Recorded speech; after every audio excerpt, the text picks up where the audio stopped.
오늘은 계속해서 우리 느헤미야 말씀을 봅니다. 오늘의 말씀의 제목은 같이 따라할까요? 함께 세우라, 끝까지 지켜라.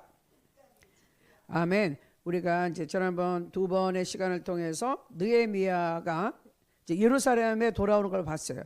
돌아와서 하나님이 주신 미션, 이 무너진 140년 동안 무너져 있는 예루살렘의 성벽을 재건해라. 이 마음을 딱 이거 들고 이제 와서 사흘 동안 아무 소리 않고 쭉 돌아본 다음에 사람들에게 이제 얘기합니다. 그 제일 첫 커버에 나온 것처럼 이제 성경 말씀이 이제 사람들을 모아놓고 느헤미야가 이렇게 강력하게 얘기해요.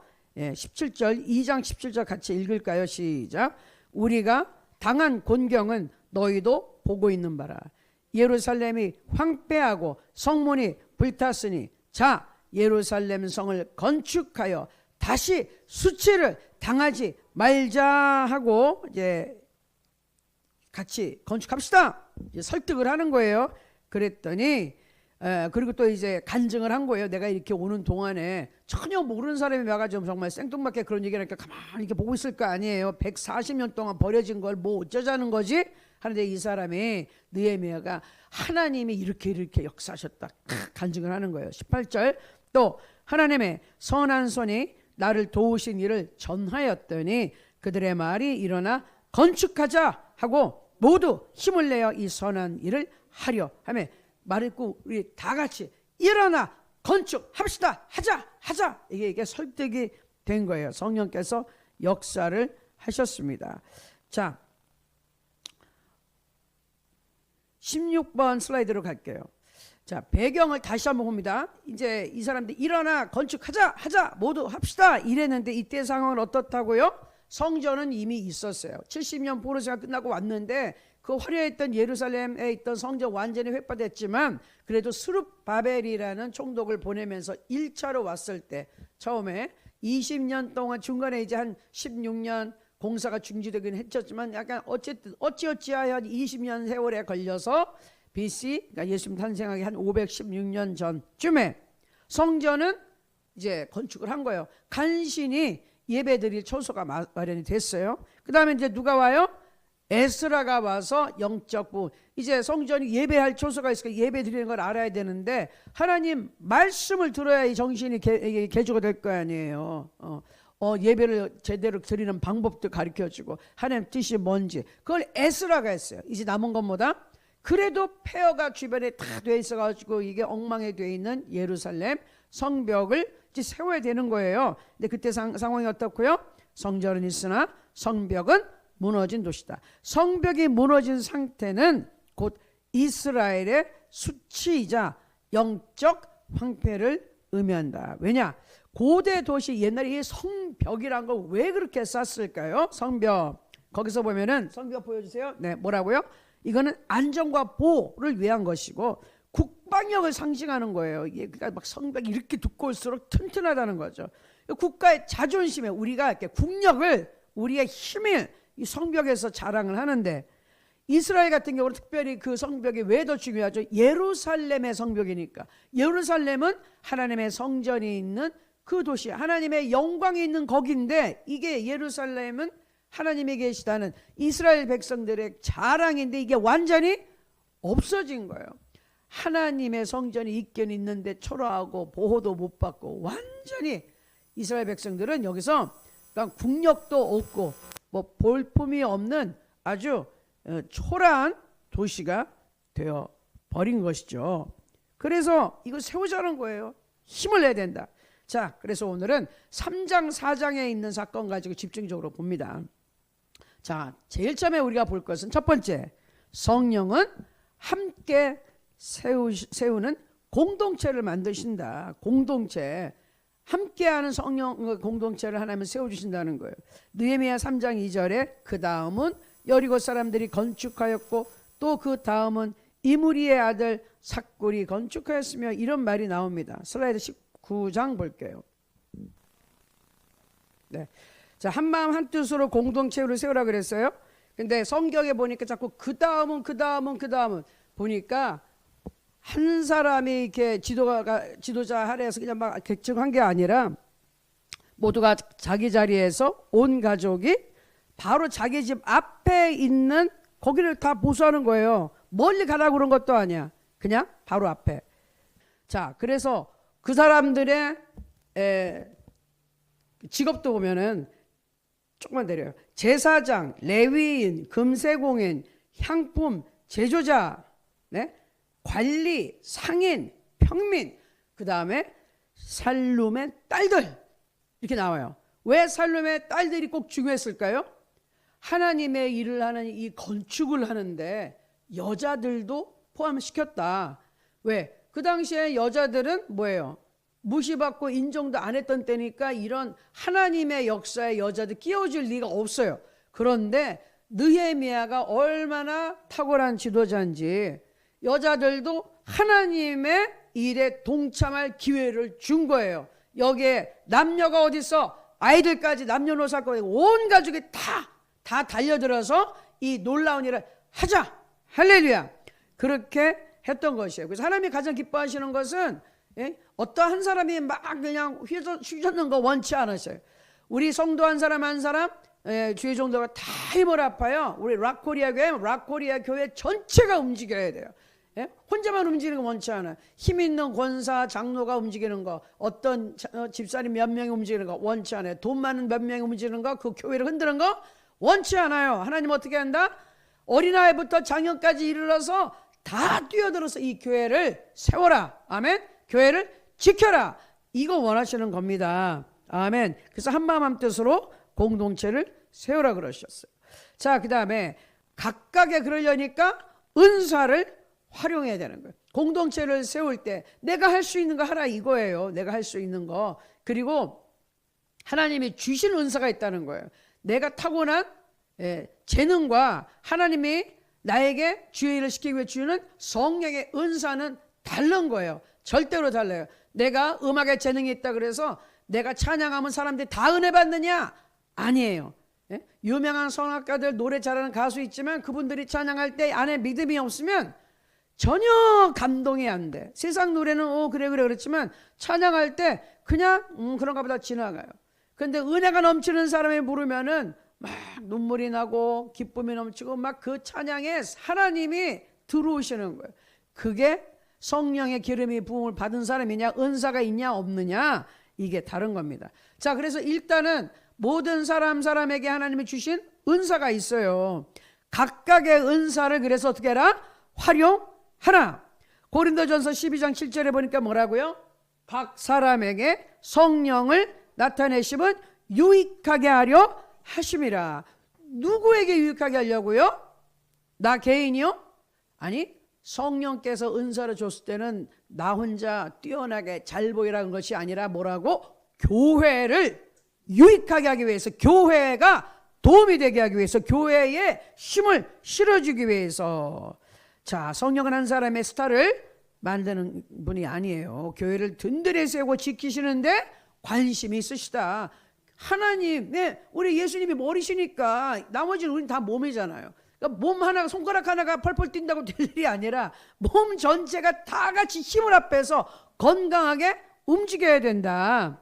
이것은 이제 우리 사도행전에도 보면 성령이 임하신 다음에도 나타났다 이거예요. 거기 보면 집사, 장로, 여자들, 청년, 남녀, 요소할 것 없이 그냥 하나님께서 뭐 했다? 성령의 은사를 부어주셨다. 똑같이 부어주셨다. 성도에게 성령의 은사를 주셨다. 사도들만 그 유명한 베드로나 요한이나 뭐 나중에 그 우리 사도 바울이나 이런 사람만 일했나요? 아니에요. 수많은 우리 성도님들이 평신도부터 거기 또 특별히 같이 일하는 모든 종들이 힘을 합해서 복음을 전했고, 사도 바울의 가장 큰 자랑이 뭐였어요? 그와 함께 했던 수많은 동력자들, 함께하는 일꾼들, 그리고 하나님께서 그분들에게 각각의 은사를 주셨기 때문에 교회를 이끌어갈 수 있었죠. 자, 그 다음 슬라이드 보니까 이렇게 써있어요. 제가 좀 써놨어요. 잘 안 보일 수도 있지만, 성도는 담임 목사님을 비롯한 전문 목회자들과 함께 교회를 세우고 지켜야 합니다. 자, 성도 일반 평신도들은 선수고요. 지금 월드컵 뭐 거의 이제 다 끝났나요? 선수고, 그 다음에 목회자들은 어떤 사람들? 선수 생활을 한 감독과 코치예요. 목회자들은 감독과 코치예요. 근데 실전엔 누가 나가서 그라운드에서 뛰고 있죠? 성도님들이 뛴다 이거예요. 목사님들과 이 사역자들은 어떻게 해요? 대부분 교회 안에 있어요. 하지만 성도님들은 세상에, 직장에, 학교에, 교회에 나가서 사람들과 계속 만나고 움직이잖아. 그 사람들이 뭐예요? 그 성도들이 실제 선수들이에요. 그분들이 전도하는 거예요. 목사 같은 사람들은 만나면 대부분 다 목사잖아요. 만나는 사람이 대부분 그래요. 교역자들 만나니까 솔직히 말해서 불신자 만날 시간이 별로 없어. 기회가 없어요. 그럼 누가 만난다? 세상에서 사업을 하고 학교를 다니고 직장을 다니는 평신도들이 만난다. 그러니까 그분들이 필드에서 뛰는 선수란 말이에요. 이 선수들이 잘하게 하기 위해서 누가 필요하다? 그분들을 훈련시키고 성령의 능력으로 아주 영적으로 트레이닝을 잘 받게 하도록 누가 필요하다? 감독과 코치가 필요하다. 맨날 히딩크 할아버지 불러오래잖아. 지금 월드컵 2002년이 어쩌다가 4강까지 가고 그 이후에는 16강 가기도 힘들어. 그런데 그 히딩크라는 사람은 정말 우리나라 역사에 이름을 남겼다. 왜? 선수들을 잘 훈련시켜서 어쨌든 그 사람이 있을 때 그런 결과가 나타났으니까. 그래서 우리 전문 목회자들은 감독이고 코치인데 진짜 뛰는 건 누가 뛴다? 우리 성도님들이 뛴다 이거예요. 그래서 성경에 보면은 고린도전서 12장에 9가지 영적 은사, 로마서 12장에 7가지 성령의 은사, 에베소서 4장에 5가지 직분자로 이 성령의 은사가 나타나는데 지금은 로마서 12장 7가지 성령의 은사를 한번 살펴볼게요.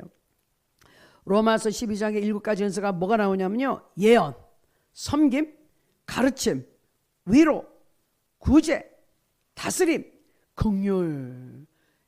교회를 든든히 세워가는데 아주 필요한 7가지예요. 여러분들이 어떤 은사를 가졌느냐? 내게 주신 그 은사를 가지고 그 자리에서 성벽사 할 때 뭐 어떻게 해요? 자기 있는 그 자리에서 바로 그 앞에 쌓거든요. 남의 하는 거 참견하지 말고 내게 주어진 은사 가지고 그 역할을 감당할 때 든든히 세워져감을 볼 수 있어요. 아멘. 그래서 예언, 믿음의 분수대로, 섬김, 섬기는 일로, 가르치면 가르치는 일로, 위로, 위로하는 일로, 구제는 성실함으로, 다스림, 부지런함으로, 긍휼, 즐거움으로 해라 이랬는데 특별히 여기서 제일 주의할 게 뭐겠죠?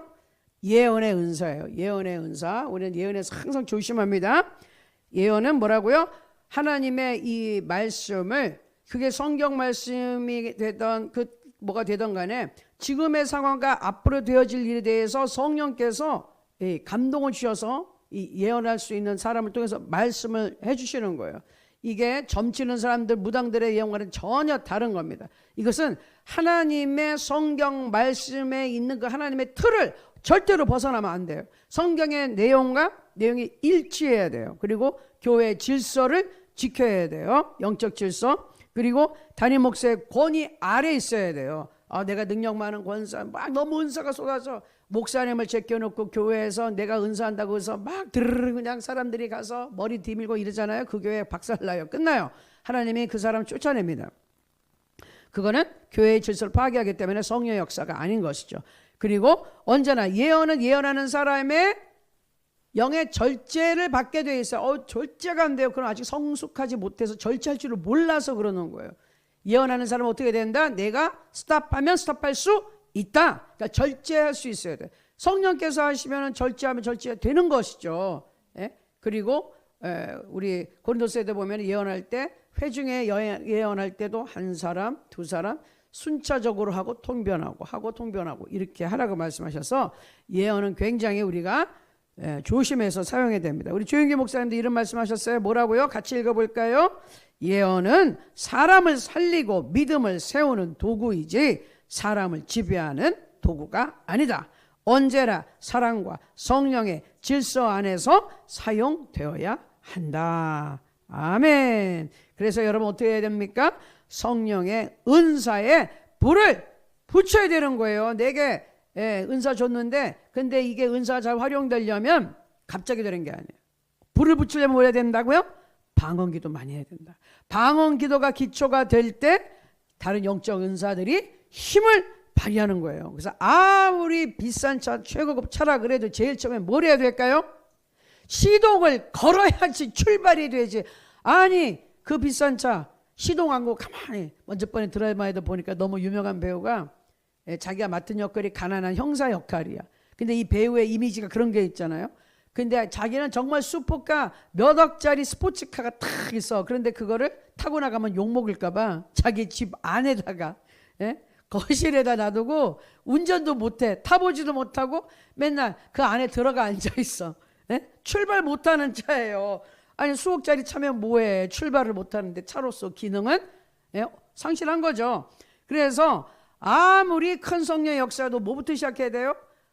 방언부터 시작하라는 거예요. 방언을 해서 이게 불이 붙어야 된다. 시동이 걸려야 되고 그 다음에 불 붙고 점화가 확 되고 그 다음에 전기가 착 들어오고 출발이 준비가 되면 그때만 어떻게 한다?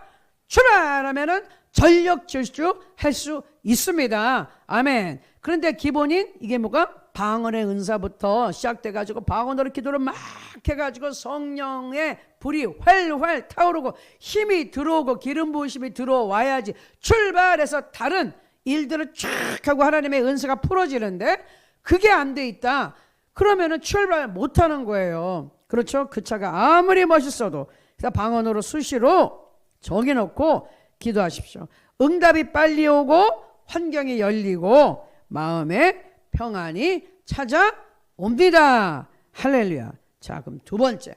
이렇게 우리가 이제 성벽을 지자에서 쫙 일어나면 어떻게 돼요? 뭔가를 한다 그러면 뭐가 있다? 반드시 영적 전쟁이 일어난다. 영적 저항이 있어요. 왜? 원수 마귀가 하는 거는요, 우리가 하는 일을 방해하고 못하게 하려고 있는 게 원수 마귀예요. 그러니까 아무 일도 없고 너무 평안해. 그럼 뭐예요? 내가 하나님의 일을 아무것도 안 하고 움직이지 않으니까 지도 가만히 쉬고 있는 거예요. 그러나 우리가 일단 움직임이 있다 그러면 막 긴장하고 뭐야 하고서 야 못하게 이럴 거 아니에요.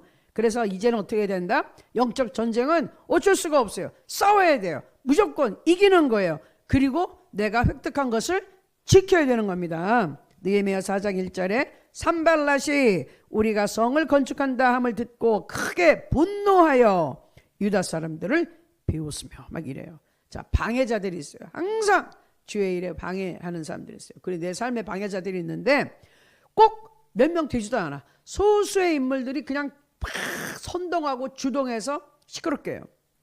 여기에 산발랏과 도비아라는 인물 둘이 크게 아주 방해자인데 산발랏은 내부의적. 이건 매국노예요. 호론 사람이라고 해서 벳 호론 거기 사람이라고 생각을 하는데 겉은 유대인이야. 그렇지만 속은 바벨론과 결탁한 사마리아 지역의 총독이에요. 자기가 막 휘젓고 있었는데 이제 유다 총독으로 누가 왔어요? 느헤미야가 와가지고 새롭게 뭘 한다니까 아주 그냥 이제 자기의 이 영토가 좀 줄어드니까 영향력이 줄니까 그거 반대한다는 거예요. 네? 겉은 유대인 같지만 속은 완전히 매국노예요. 그러니까 겉은 교회 다니지만 속은 완전히 세상 사람하고 똑같은 사람. 도비야, 이 사람 완전한 외부로부터 오는 이방인이야. 예수 안 믿는 사람으로서 교회를 핍박하고 교회 못 사게 하고는 이런 사람이죠. 암몬 사람이에요. 완전히 이방인이죠. 산발락과 결탁하여 하나님의 땅을 통치하고 자 했던 그런 자다. 거기서 자기가 이익을 얻고 자기가 통치하면서 잘 먹고 잘 살려고 했던 이방인이에요. 하나님의 땅에서 하나님 백성의 땅인데 이 두 인물이 아주 주동인데 제일 처음에 뭘로 방해를 하느냐? 마귀의 전략은 항상 조롱한다. 말로 사람들을 괴롭힌다. 산발랏은 뭐라 그래요? 저 미약한 유다 사람들이 무엇을 하려는가? 도비야, 여우 한 마리만 올라가도 무너진다. 생각해봤어. 그 성벽에 그래 코끼리가 가는 것도 아니고 킹콩이 가는 것도 아니고 여우 그 조그만 게 날렵하게 싹싹싹 뛰어다니는 여우가 가도 전 무너져. 얼마나 무시하는 말이야. 네가 해봤자 뭘 하겠다고. 이 말은 뭐냐면은 마귀가 이스라엘 백성들 그리고 우리들에게 항상 우리 자신의 음성을 막 듣게 하는 뭐 하려고 그러면 안 돼. 부족해 못해. 요새는 제일 신기해. 나이가 몇이냐? 지금 그 나이에 뭘 한다고 그러냐고 막 말려요. 야 기도해서 소용없어. 그러고 아예 하지를 마. 이런다는 거야. 이게 뭐라고요? 영적 공격이다. 영적 저항이다. 원수마귀가 우리를 회방시킬 때 이런 짓을 한다 이거예요. 사탄은 언제나 말로 먼저 공격해요. 광야의 예수님도 사탄이 말로 자 하나님 아들이면 돌로 떡이 되게 하라 뛰어내려라 그 다음에 나에게 경배하라 말로 싹싹싹싹 이랬는데 똑같이 예수님 어떻게 하셨다? 말씀으로 기록되었으되 하나님 말씀으로 원수마귀를 물리쳤습니다. 아멘. 사단이 이러한 조롱과 비웃음과 비판의 말로 좌절시키는 말로 막 생각을 그리고 외부로부터 공격을 해올 때 내부로부터 내 안에서 이런 갈등이 일어날 때 어떻게 하라고요? 예수님처럼 하나님 말씀에 기록되었을 때 하나님께서 말씀하셔서 할 수 있거든이 무슨 말이냐 믿는 자에게 능치 못할 일 없느니라 내게 능력 주셔 내가 모든 것을 할 수 있느니라 두려워 말라 내가 너와 함께 함이라 놀라지 말라 나는 너의 하나님이 되리라 내가 너를 도와주리라 아멘. 굳세게 하고 참으로 도와주고 참으로 나의 의로운 오른손으로 붙들리라 말씀하신 말씀을 이렇게 선포하면 나는 할 수 있다. 예수 안에서 할 수 있다. 능력 주실 때 할 수 있습니다. 할 수 있다 하면 된다. 해보자. 아멘.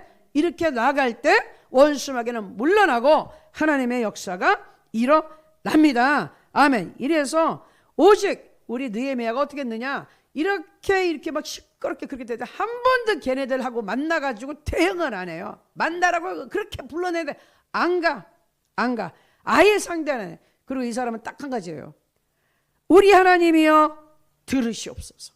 예? 하나님 들어주세요. 그리고 쟤네들 저렇게 우리를 이렇게 못 살게 보면 하나님 들어주세요. 그리고 나의 기도 우리의 기도에 응답하소서. 하나님 들어주세요. 하나님께 곧바로 일러버렸어요.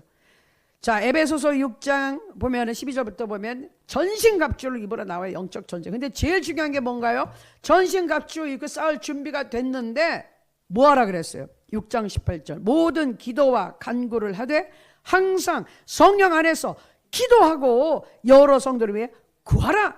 성령 안에서 기도해야 이긴다. 아무리 전신갑주 입고 있어도 힘이 없으면 하나님이 안 도와주면 못 이긴다 그 얘기예요. 성령 안에서 그러니까 특별히 성령의 안에서 하는 기도는 먼저 영의 기도는 방언으로 하나님이 주신 그 특별한 선물 하나님과의 직통 라인을 쓰라 이 말이에요. 그리고 중요한 것 함께 일해야 이긴다. 아까 한마음 한뜻으로 얘기했잖아요. 분열은 마귀의 역사예요. 연합은 성령의 역사예요. 그래서 아까 얘기할 때 그렇게 못되게 그냥 느헤미고 나오라 우리하고 만나자 야 너 도망가라 별별 소리라 하는데 느헤미야는 아주 철칙이 있는 사람이에요. 뭐라 그러냐 내가 이제 큰 역사를 하니 내려가지 못하게 들어. 내가 지금 이 위대하신 하나님의 일을 하고 있는데 이거 내가 하다 말고 너희를 만나러 갈 이유가 뭐가 있어? 안 해. 이런 거예요.